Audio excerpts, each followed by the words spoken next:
भगवान शंकर पर विश्वास रखकर एक एक पल, एक एक घड़ी, एक एक समय, एक एक नक्षत्र का शिव महापुराण में वर्णन है। यहां तक शास्त्र कहता है कि पीपल के वृक्ष की जब भगवान शिव रचना करे, पीपल के वृक्ष की जब रचना करी गई तो उस पीपल के वृक्ष में भी कौन सा समय किसका है ये शिव महापुराण वर्णन करती है। सुबह 4 बजे से लेकर 7:30 बजे तक पीपल के वृक्ष में ब्रह्मा जी का वासा होता है। 7:30 बजे से लेकर 10:30 पौने 11 बजे तक पीपल के वृक्ष में भगवान विष्णु का वासा होता है। 10:30 बजे से लेकर पीपल के वृक्ष में 11:30 बजे तक पितरों का वासा होता है। 11:30 बजे से लेकर 12:30 बजे तक पीपल के वृक्ष में आहूतों का वासा होता है। 12:30 बजे से लेकर शाम को 4 बजे तक पीपल के वृक्ष में वासुकों का वासा होता है। 4 बजे से लेकर शाम को 7:30 बजे तक पीपल के वृक्ष में शंकर का वासा होता है। 7:30 बजे से लेकर 9:30 बजे तक पीपल के वृक्ष में कुबेर का वासा होता है। 9:30 बजे से लेकर फिर कुबेर के वृक्ष में अन्य देवों का वासा चालू हो जाता है। इसलिए हमारा हिंदू धर्म कहता है, हमारे शास्त्र कहते हैं कि पीपल के वृक्ष को जब पूजा जाता है, पीपल के वृक्ष की जब पूजन करी जाती है तो सुबह 10:30, 11, ज्यादा से ज्यादा 11:30, ज्यादा से ज्यादा 12, उसके पहले पीपल के वृक्ष की पूजन कर लेना चाहिए। क्यों? क्योंकि 11:30 बजे से लेकर 12:30 बजे तक पीपल के वृक्ष में पितरों का वासा रहता है, आहूतों का वासा रहता है, फिर वासुकों का वासा आता है। पितर किसको कहते हैं? महाराज जो पूरी उम्र लेकर चले गए और उनके भीतर अभिलाषाएं बहुत थी, मैं ये भी करना चाहता हूं, मैं ये भी करना चाहता हूं, वो पितर हो जाते हैं। आहूत किसको कहते हैं? जिस माता के गर्भ में बच्चा जन्म ले और मर जाए। यह 6 महीने का गर्भ धारण करने के बाद अवर्षण हो जाए, जीव पड़ने के बाद 6 महीने के बाद अगर बच्चा गर्भ में भी शांत हो जाता है, कुंवारी अवस्था में शांत हो जाता है, जिसका विवाह नहीं हुआ ऐसा बच्चा जब शांत हो जाता है, अधोगति में कोई मर जाता है, सुसाइड कर एक्सीडेंट में किसी भी रूप में मर जाता है तो वो आहूत कहलाता है। और बहुत ध्यान देना साहब, शिव महापुराण की कथा कहती है पितरों को भाग मिलता है, इसलिए पितर तृप्त रहते हैं। नारायण ने बोला, लक्ष्मी आज शनिवार का दिन है, जिस दिन अपन इस दरिद्रता से मिलने के लिए पीपल के पेड़ के नीचे आए हैं। हिंदू धर्म में ये दिन पीपल के वृक्ष के लिए पूजनीय होगा। जो भी शनिवार के दिन पीपल के वृक्ष की पूजन करेगा, दूध चढ़ाएगा या मिष्ठान का भोग लगाएगा, लक्ष्मी और नारायण उसके घर में प्रवेश कर जाएगा। लक्ष्मी और नारायण उसके घर में प्रवेश करेगा, इसलिए नियम बनाया। कौन से दिन? शनिवार। लक्ष्मी जी बोली, नारायण आपने तो एक दिन का वार लिख दिया। शंकर जी ने 7 बार बनाए हैं, रविवार, सोमवार, मंगल, बुध, गुरु, शुक्र और शनि, ये शिव जी ने बनाए।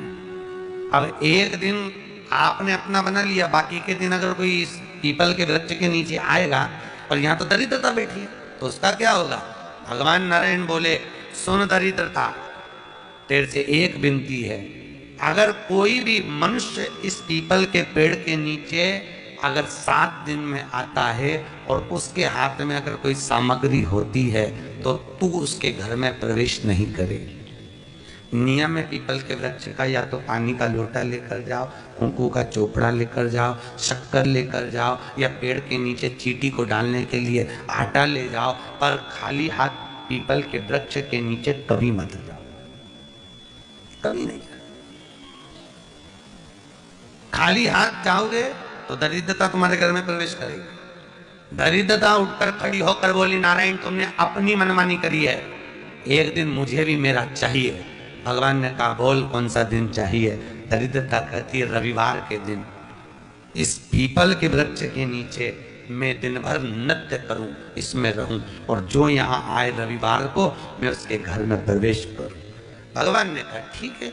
दरिद्रता, रविवार का दिन एक ऐसा दिन रहेगा जिस दिन तू इस पीपल के वृक्ष के नीचे नृत्य करेगी और जो आएगा इस पीपल के वृक्ष के नीचे तो उसके साथ प्रवेश करेगी। मैंने तुझे वर दिया। इसलिए हमारे यहाँ केवल पीपल का वृक्ष अगर दीवार में भी लग जाता है ना किसी की फैक्ट्री की दीवार में, किसी के घर की दीवार में पीपल का वृक्ष अगर लग जाता है, पीपल का पौधा लग जाता है, उसको कितना भी तोड़ लो वो वापिस लग जाएगा। फिर शनिवार के दिन अगर शिव की आराधना करी जाए, शनिवार के दिन अगर शंकर को जल चढ़ाया जाए, तो जिंदगी में व्यक्ति की कभी अकाल मृत्यु नहीं होती। शनिवार के दिन जो पीपल के वृक्ष में सरसों के तेल का दीप लगाता है, उसको शनि कभी परेशान नहीं करता। शाम के समय पर कटोरी में सरसों का तेल ले लीजिए, शंकर के शिवलिंग पर किसी मंदिर में जाकर सरसों का तेल शिव पर चढ़ा। तेल चढ़ते समय शंकर के शिवलिंग पर त्रिपुंड बना दें।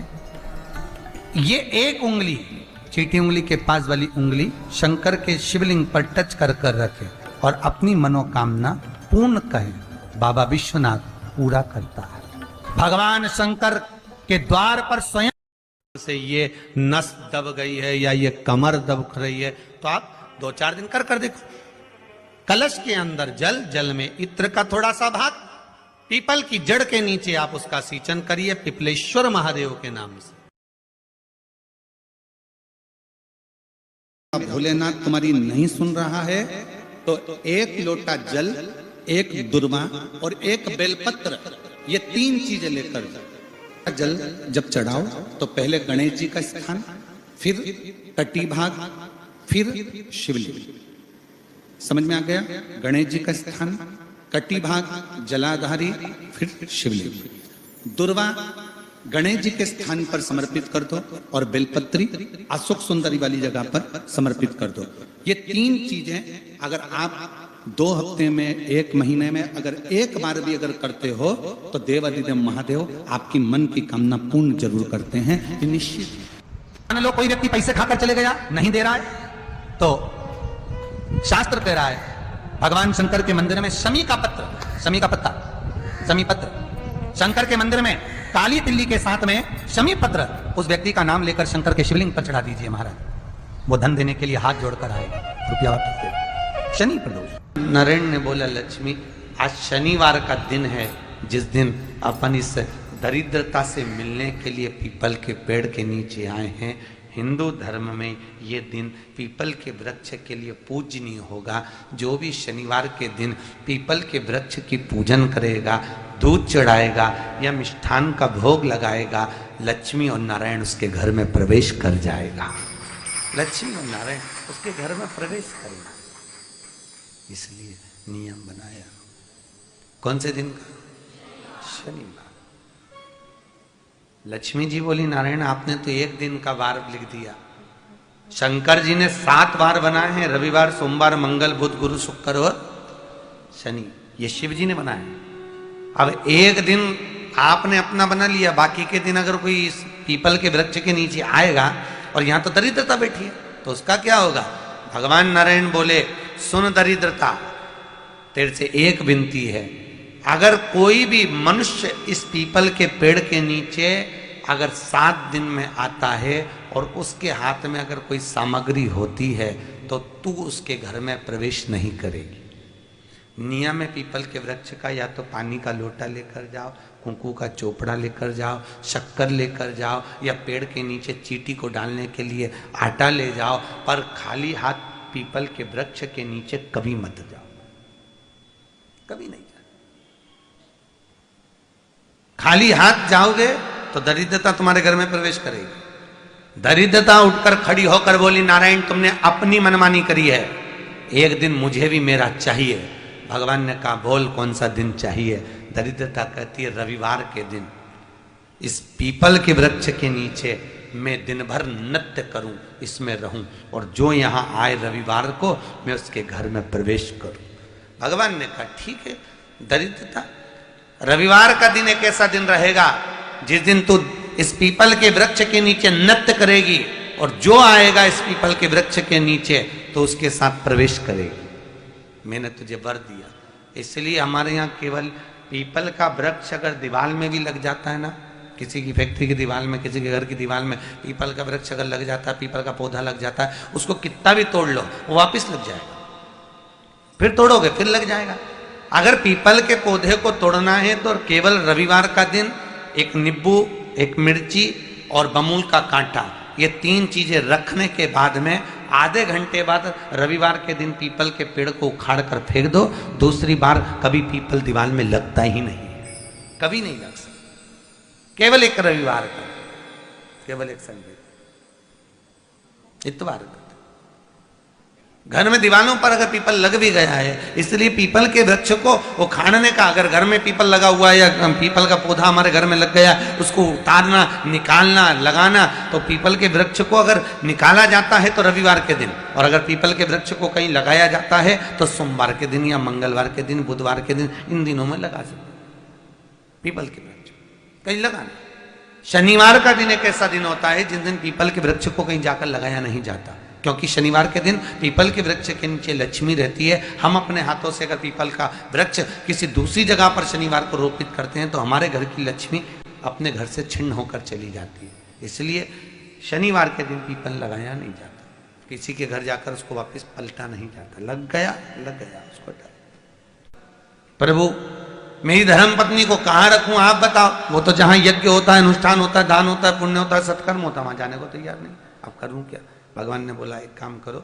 दुर्वासा जी बोले जिसके यहां रात्रि में बर्तन झूठे पड़े रहते हो उसके घर में इस दरिद्रता को लेकर तुम प्रवेश कर जाना। जिसके यहां रात्रि में बर्तन झूठे पड़े हो वहां लेकर प्रवेश कर जाओ। दूसरी जगह दुर्वासा जी बोले जो स्त्री घर में दोपहर के समय पर सो रही हो उसके घर में इसको लेकर प्रवेश कर जाइए। जो स्त्री दोपहर के समय में घर पर सो रही हो इस दरिद्रता को लेकर प्रवेश कर जाइए।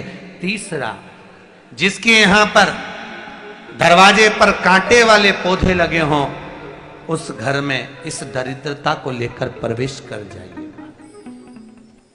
दरिद्रता, कितनी सुंदर बात कही है। दाता और विधाता, कौन कौन? दाता और विधाता। लक्ष्मी और दरिद्रता के सगे भाई हैं। कौन कौन? दाता और विधाता। दाता को फिटकरी प्रिय है, विधाता को नमक प्रिय है।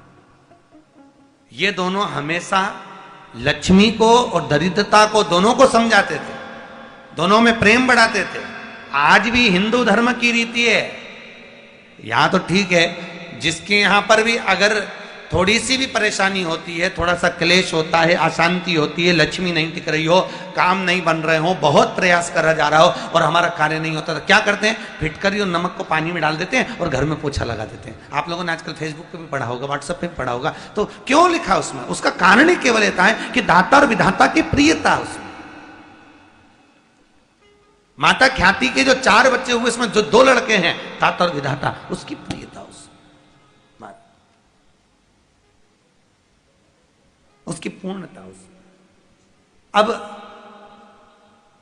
दुर्वासा जी बोले अपनी धर्म पत्नी को वहां लेकर, जहां कांटेदार पौधे लगे हों वहां पर लेकर प्रवेश कर जाइए।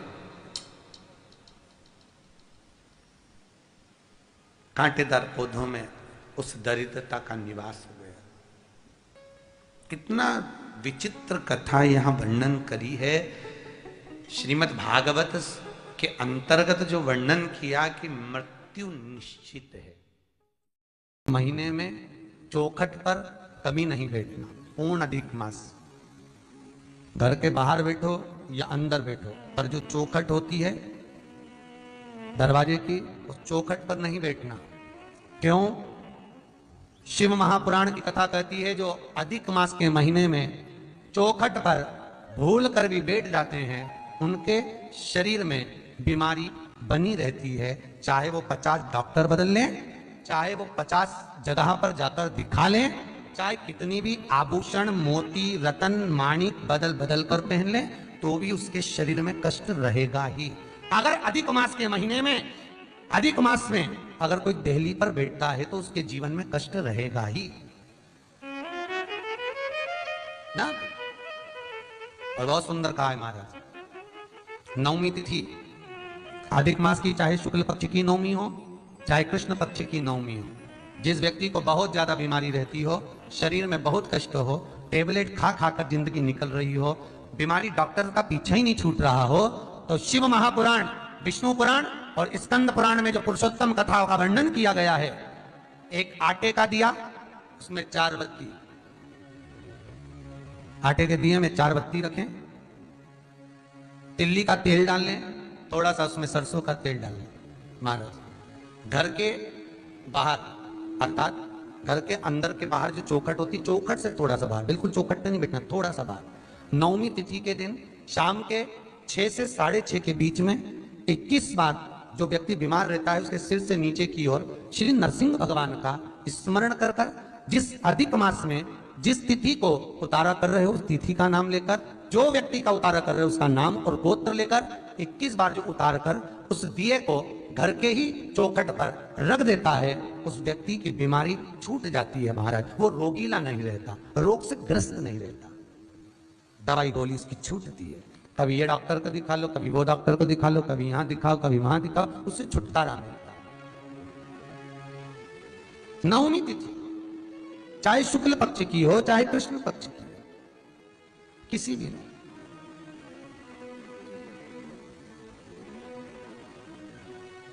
किसी भी नवमी को आप उतारा कर सकते। भगवान नरसिंह का स्मरण करना, नाम लेकर आप कर सकते।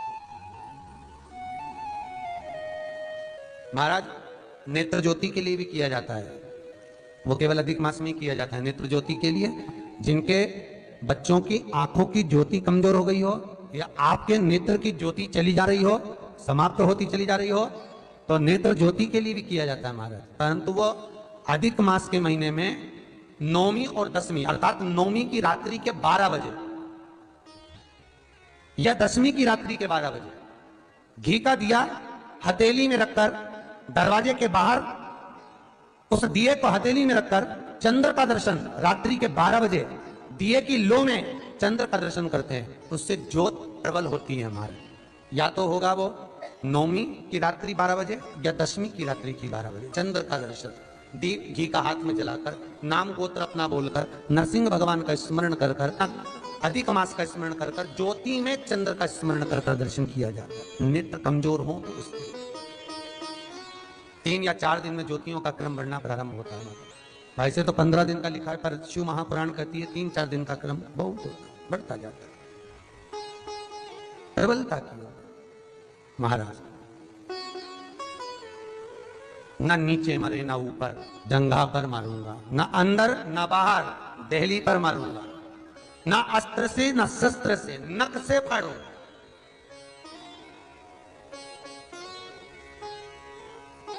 नख से। हिंदू धर्म में शास्त्र प्रमाणित करता है महाराज, तुलसी का दल, बेलपत्र, दुर्वा, शमी का पत्र अगर नख से तोड़ दिया जाए तो भगवान को समर्पित नहीं होता। बहुत ध्यान देना, पुरुषोत्तम मास की कथा सुन रहे हो आप। अधिक मास नख से, शमी का पत्र अगर नख से तोड़ दिया जाए तो भगवान को समर्पित नहीं होता। बहुत ध्यान देना, पुरुषोत्तम मास की कथा सुन रहे हो आप। अधिक मास की कथा, भगवान नरसिंह ने हिरण्यकशिपु को नख से फाड़ा, नख से। वैसे तो शास्त्र प्रमाण कहता है, विष्णु पुराण में तो ये लिखा हुआ है कि अधिक मास के महीने में नख से काटी हुई कोई अगर फूल की पत्ती भी है और उसको नख से काट दिया गया है तो वो समर्पित नहीं होगी। तुलसी का दल नख से काट दिया गया है, वो समर्पित नहीं होगा। दुर्वा नख से तोड़ दी गई है, समर्पित नहीं होगी। शमी पत्र नख से तोड़ दिया है, समर्पित नहीं होगा। पुष्प नख से तोड़ दिया है, समर्पित नहीं होगा। भगवान को समर्पित नहीं हो सकता। अश्विन अधिक मास हो चाहे कोई सा भी अधिक मास हो, विष्णु पुराण कहती है। पर शिव महापुराण तो यहां तक कहती है कि कोई से भी महीने में, कोई सी भी घड़ी में, कोई से भी पल में अगर आपने नख से कोई सामग्री तोड़कर भगवान को समर्पित करी है, भगवान उसको स्वीकार नहीं करता, स्वीकार नहीं करेगा। कईयों की आदत रहती है, तुलसी का दल भी तोड़ेंगे तो नख से तोड़ देंगे, डंडी नख से तोड़ देंगे, बेलपत्री की डंडी नख से तोड़ देंगे, नहीं, स्वीकार नहीं करेगा। ना नीचे मरे ना ऊपर, ना अंदर मरे ना बाहर, न अस्त्र से न शस्त्र से, नख से, न दिन में ना रात में, शाम का समय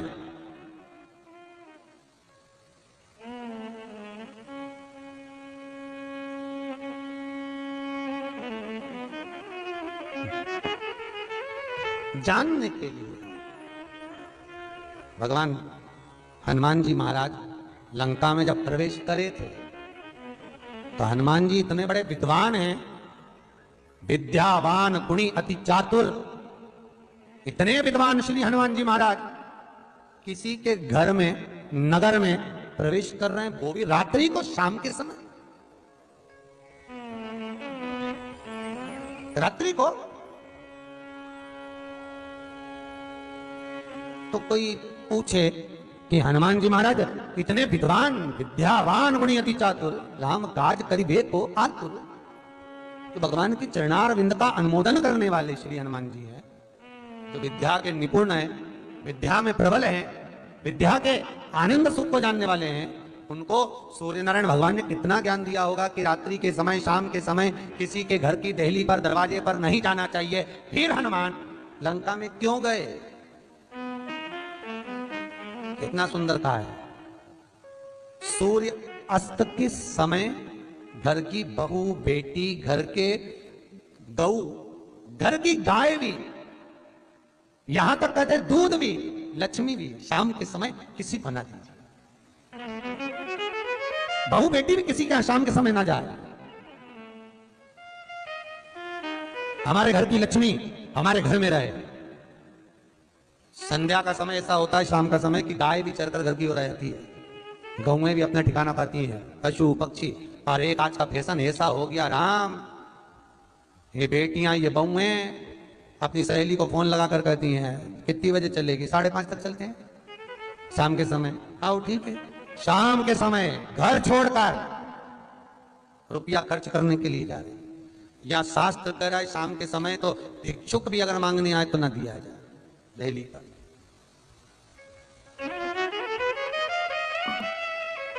घर की लक्ष्मी, घर की बेटियां, घर की बहुएं, घर में स्थिर,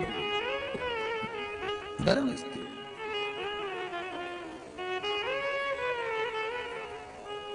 हनुमान जी से पूछा किसी ने, आपने रात को लंका में क्यों गए? तुम इतने विद्वान होकर, चतुर होकर, आधी रात को लंका में जाने की क्या जरूरत थी? शाम पड़े चल दिए तुम, अंधेरा हुआ और चले। हनुमान जी बोले, भैया देख, लोग कह रहे थे रावण बहुत बड़ा शंकर जी को भगाते, लोग कह रहे थे रावण बहुत बड़ा विद्वान है,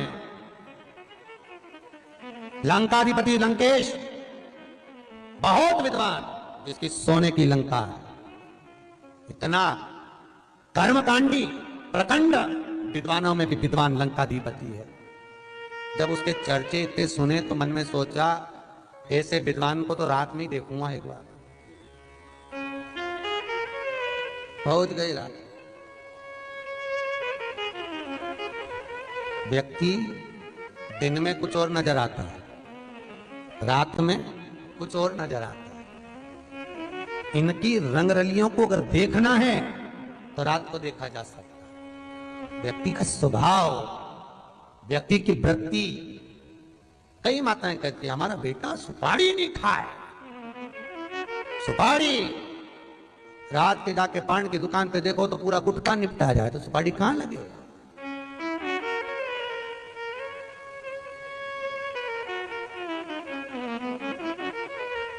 हमारा बेटा कुछ नहीं पिए, क्योंकि एक ही बार ऐसी पी ले तो कहीं नहीं पिए।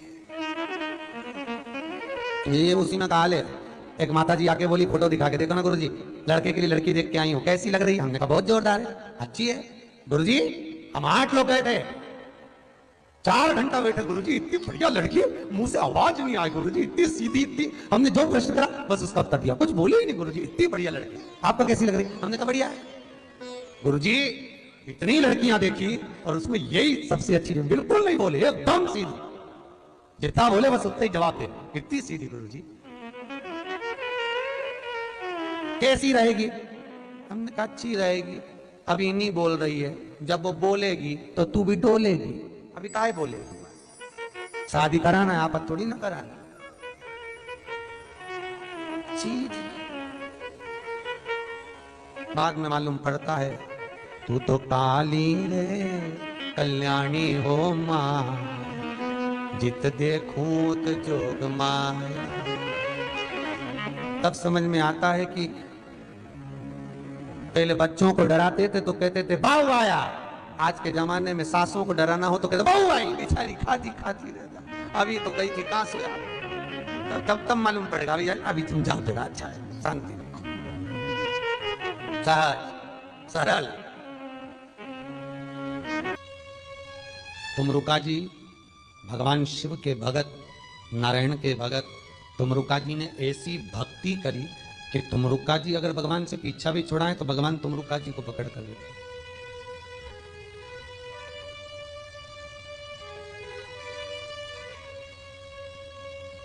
तुमरुका जी को भगवान पकड़ कर लेते।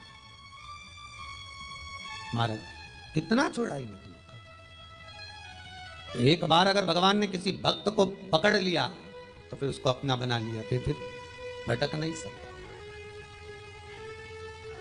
बस मार्ग प्रशस्त हो। बहुत सरल सी बात है। शिव महापुराण तो यहां तक कहती है कि हम 24 घंटा शंकर का नाम नहीं ले सकते, राम नाम नहीं ले सकते, कृष्ण नाम नहीं ले सकते, 24 घंटा भगवान का भजन नहीं कर सकते, 24 घंटा हम स्मरण नहीं कर सकते। तो शिव महापुराण यहां तक कहती है कि अपने गले में तुलसी की माला पहन लो या रुद्राक्ष की माला पहन लो। 21,600 श्वास मनुष्य के शरीर से जो रोज निकल रही है, जब आप गले में तुलसी की माला या रुद्राक्ष की माला पहन लेंगे तो वो 21,600 श्वास जो आने का जाने का क्रम कर रही है, वो 21,600 श्वास खुद मंत्र जाप हो जाए, खुद मंत्र जाप।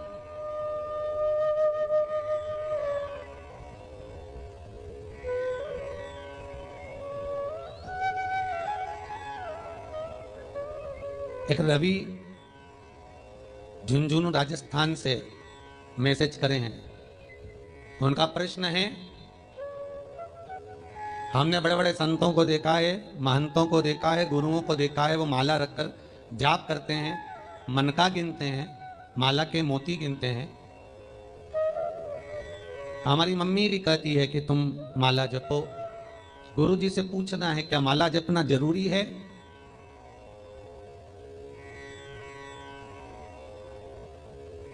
हाथ में माला लेकर बैठना जरूरी है?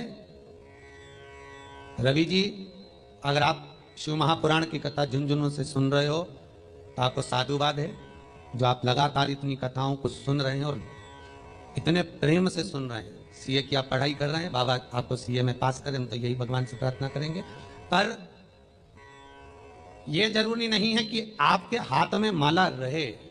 कल कथा में देवऋषि नारद को तेल का कटोरा देकर भगवान ने भेजा और नारद से पूछा, तूने मेरा नाम कितनी बार लिया? नारद जी कहते, नाम लेते तो ये तेल ढुल जाता, इसलिए नाम नहीं लिया। भगवान कहते हैं, तुझ में और जगत में यही अंतर है। जगत के लोग काम करते रहते हैं और घट की जीवा से नाम जपते रहते हैं।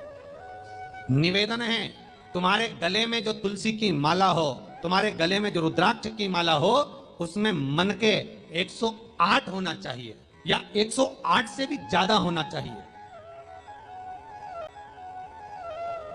कम मनके की माला मत पहनना गले में। बारीक बारीक मनके की कर लो, छोटे से छोटे मनके की कर लो, 100 से भी ज्यादा हो, 108 से भी ज्यादा हो। क्यों?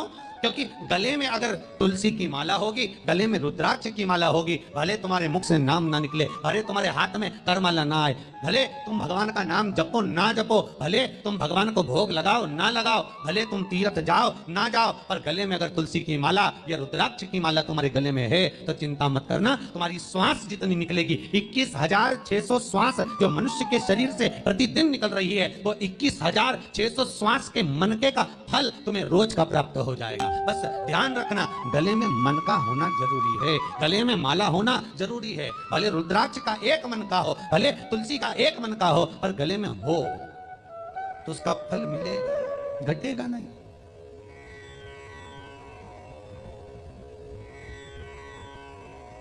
उसका फल आपको प्राप्त होगा, उसका सुख आपको मिलेगा।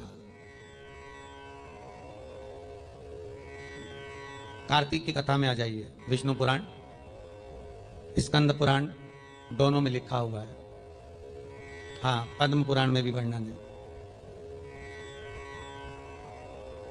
2 वृक्ष ऐसे हैं जिनके नीचे नजदीक में दान किया हुआ समाप्त नहीं होता। कार्तिक खंड स्कंद पुराण।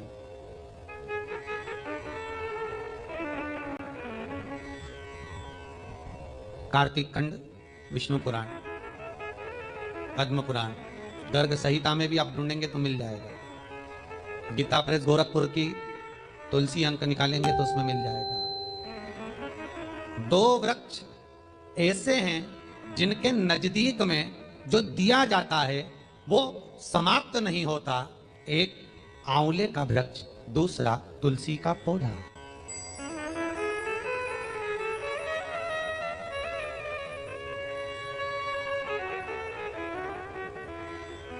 जहां समाप्त नहीं होता।